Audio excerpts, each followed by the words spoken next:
नमस्कार। आज हम सिविल सेवा के नियमों की उस जटिल दुनिया में उतरने वाले हैं जिसे समझना अक्सर मुश्किल लगता है। हम सिर्फ किताबी नियमों की बात नहीं करेंगे, बल्कि उस प्रैक्टिकल समझ को जानेंगे जो एक कामयाब और ईमानदार करियर बनाने के लिए असल में ज़रूरी है। तो सवाल ये उठता है कि ऐसे करियर में कैसे आगे बढ़ा जाए जिसके नियम ही शायद पूरी तरह से समझ ना आए। ये एक बहुत बड़ा सवाल है ना? और आज की हमारी ये पूरी चर्चा इसी सवाल का जवाब ढूंढने के बारे में है। तो चलिए शुरू करते हैं। हम आज इन 5 जरूरी पड़ावों से गुजरेंगे। सबसे पहले समझेंगे कि ये सिविल सर्विस की रूल बुक आखिर है क्या। फिर बात करेंगे परिवार, प्रॉपर्टी और गिफ्ट से जुड़े नियमों की।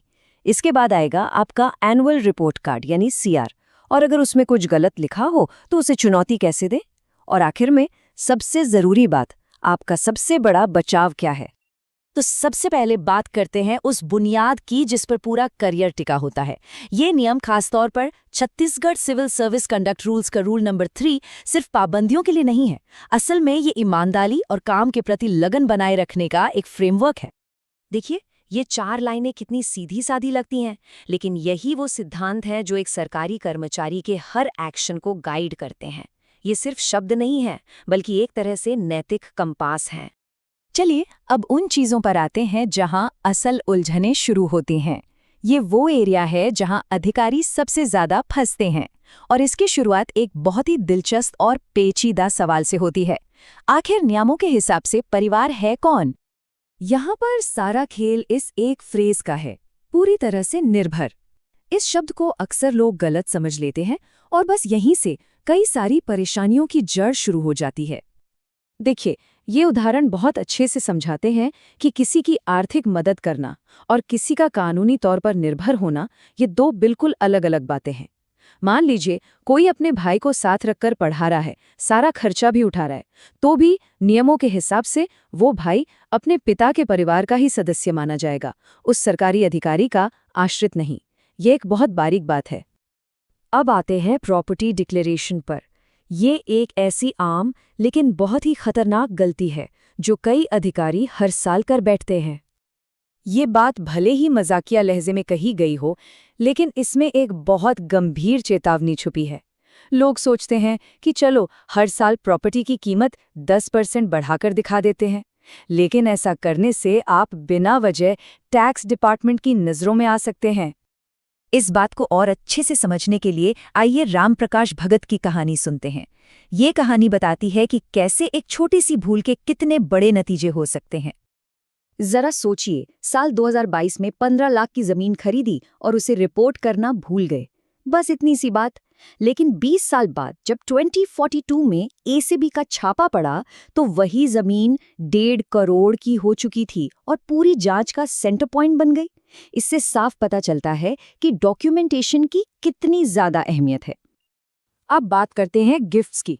गिफ्ट और रिश्वत के बीच की लाइन बहुत पतली होती है।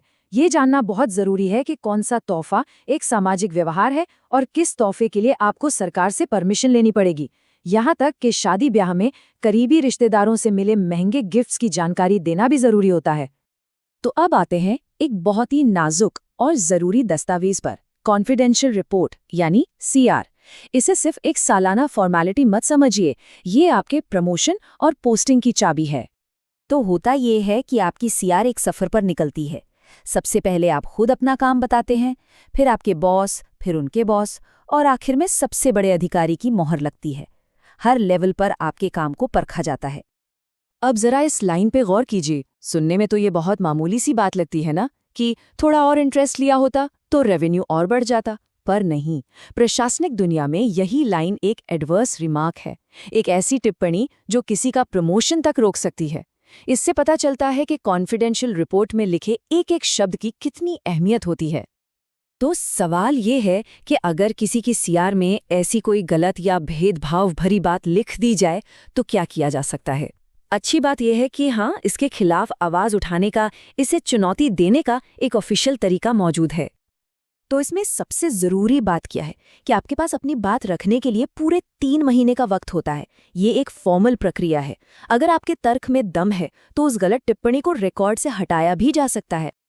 अच्छा, इन सारे नियमों, कहानियों और प्रक्रियाओं से एक बात तो साफ होती है। तो वो एक चीज क्या है? वो कौन सा सुनहरा नियम है जो आपके करियर को बचा सकता है? ये एनालॉजी बहुत जबरदस्त है। इसका सीधा सा मतलब है, आपके हर सरकारी काम, हर खरीद, हर फैसले का एक कागजी सबूत होना चाहिए। ठीक वैसे ही जैसे आप एक एक रुपए का हिसाब अपनी कैशबुक में रखते हैं, हर एंट्री का एक वाउचर होना ही चाहिए। ये वो आदतें हैं जो आपके करियर के लिए एक ढाल का काम करती हैं। ये सिर्फ कागजी कार्रवाई नहीं है, ये सेल्फ डिफेंस है।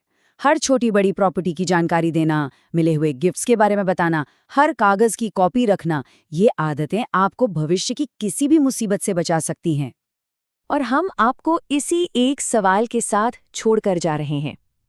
एक ऐसा करियर जो पूरी तरह से नियमों पर चलता है, वहाँ क्या ये मेटिकुलस पेपर वर्क, ये सावधानीपूर्वक की गई कागजी कार्रवाई सिर्फ एक बोझ है, या फिर असल में यही सर्वाइवल की सबसे बड़ी ढाल है? इस पर सोचिएगा जरूर।